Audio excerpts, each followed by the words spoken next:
Good morning, everybody. I have some stuff here. Osamu Kitajima, and I've played some of his stuff before. I have a couple albums of his, I think. I've got so much music on my iTunes that I've never listened to that I don't even know if I've listened to it or not, some of it. But these two things, I know I haven't. And this is from the Osamu Kitajima Best Years box set or something like that. We'll see when it comes up. I'll read it. I usually don't remember. First one is Masterless Samurai. That sounds like a bad thing, to be a masterless samurai. Unless samurais don't have masters. They are a master. I don't know. Interesting. And the next one is Frost Flowers. So let's check out Osamu Kitajima. Yes, the Osamu Kitajima Early Years box set.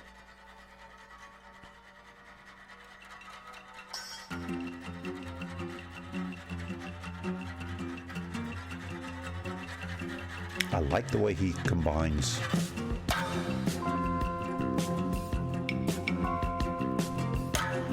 the Asian sounds, Western sounds.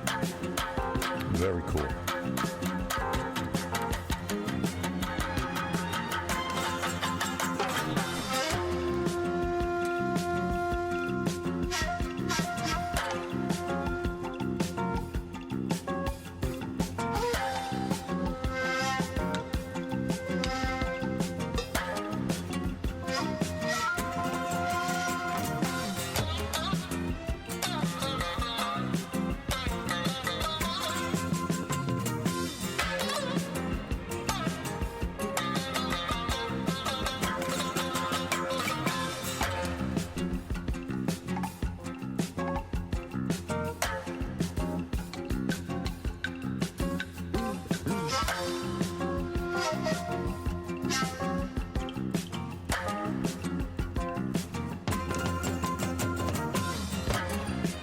I feel like I have heard this, though, somewhere.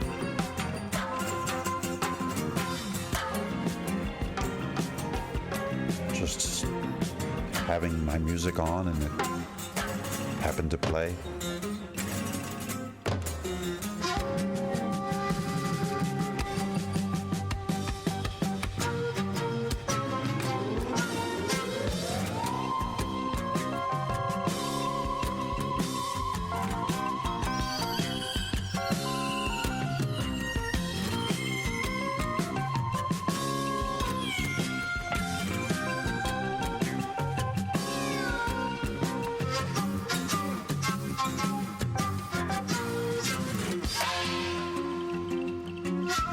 It's like a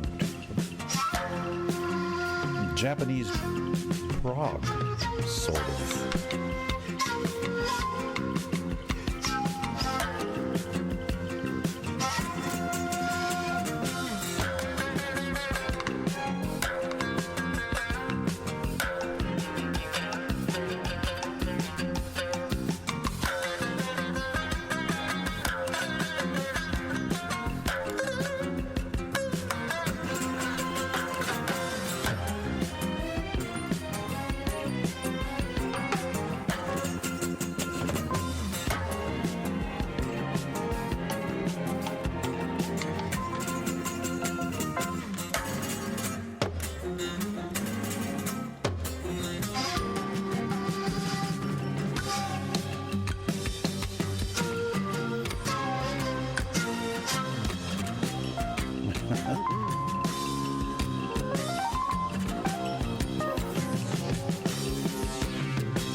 Definitely will keep you busy, you know.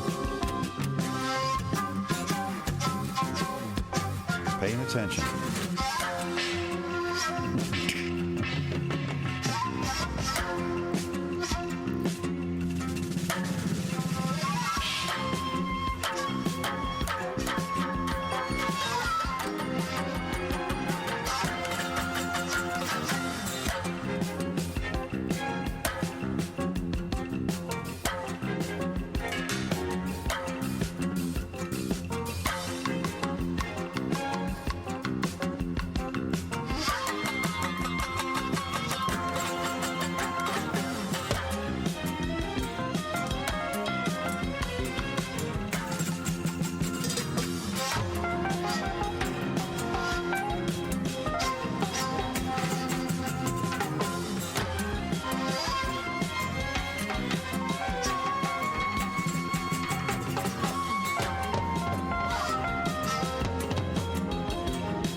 Sometimes it's hard to tell what you're listening to.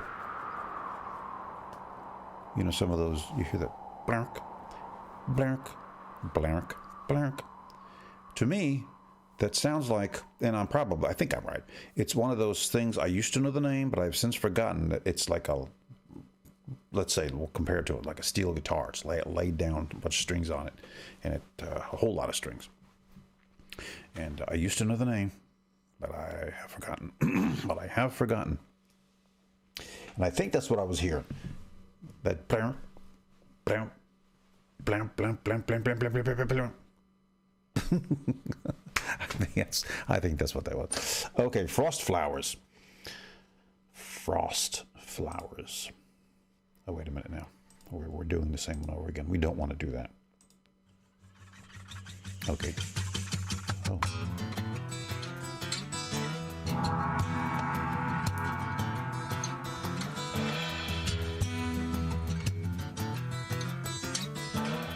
See, starts out sounding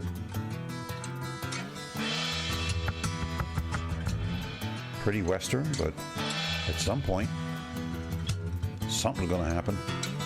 Where are you going to go? Not so Western.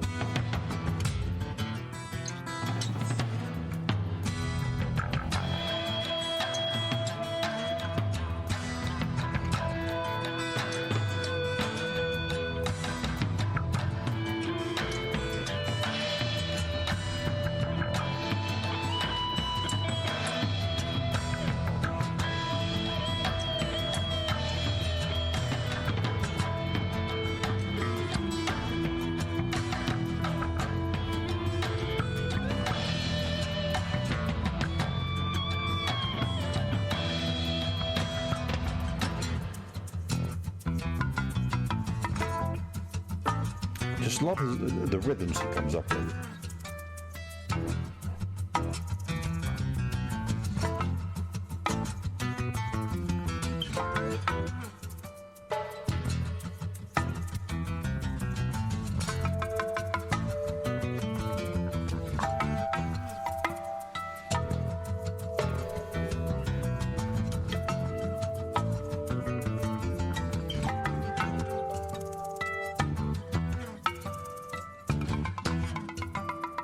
See all these little things that have somewhat of an Asian feel to them in the background there? That. Oh, here we go. Yeah. What is this called? Those three-stringed... Oh, I forgot what that's called. And the pick has got a certain name.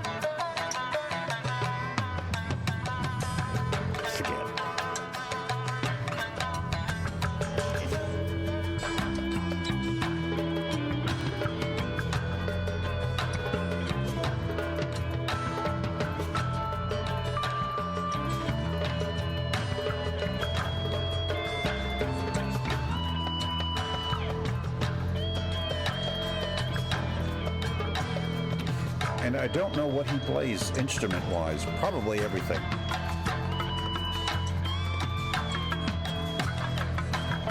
You know, one of those guys just does it all.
I could be wrong.